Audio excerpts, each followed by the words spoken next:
আল্লাহ তো সাথে সাথে ধরে না, সাথে সাথে ধরে না, 1 বছর পরে কি আর তাই না আমার কাছে এভাবে ধরা হয়েছে। শিখলে যারা শিখতে চায়, চিন্তা করতে চায়, চিন্তাশীলদের জন্য অনেক শিকার আছে, সব জায়গাতেই শিকার আছে। দেখছেন ও ধরছে 1 বছর পরে, এগুলো মনে না সাথে আল্লাহ। হ্যাঁ, তো এখন আপনারা চিন্তা করি না, যারা আমরা সাথে বাড়াবাড়ি করতেছে, আল্লাহ যে সাইডে দিব এগুলো মনে করি আমার তো মনে আল্লাহ ধরবো।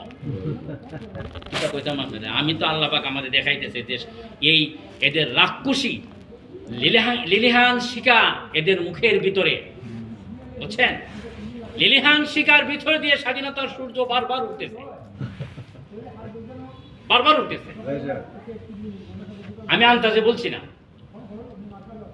হ্যাঁ বলতে চাইছিলাম না, আমি একটা স্বপ্ন আল্লাহ আমারে দেখাইছি এবং আমি ঘুম থেকে উঠে দেখছি, জান করেও ছিলাম আর কিছুক্ষণ পরে আজান দিছি। তাইলে বোঝা তো খুব তাড়াতাড়ি আল্লাহ এটা বাস্তবায়ন করবো। জিব্বা একটা বাইর করছে, কালা একটা জিব্বা, আমি বুঝতেছি জিব্বাটা যদি আমার আয় লাগে তো আমার শেষ করে নেব, কিন্তু আমার কাজ ফোন তো আইতে পারতেছে না, এটা আবার ভিতরে গেছে, কার হা করছে, ভিতরে এত আগুন, একেবারে আগুন, লিলিহান শিকার ধোঁয়া উঠতেছে। হ্যাঁ, আর দিয়ে কিছুক্ষণ পরেই বারবার সূর্য উঠতেছে। হ্যাঁ, বারবার সূর্য উঠতেছে, লাইট। এবার দেখেন, হ্যাঁ আমি আসল আয়াতের দিকে আসি। আমি কিন্তু এতক্ষণ আপনাদের সামনে বয়ান টেন করতেছি না, এটা খালি কথার কথা বয়ান আল্লাহ করতেছে।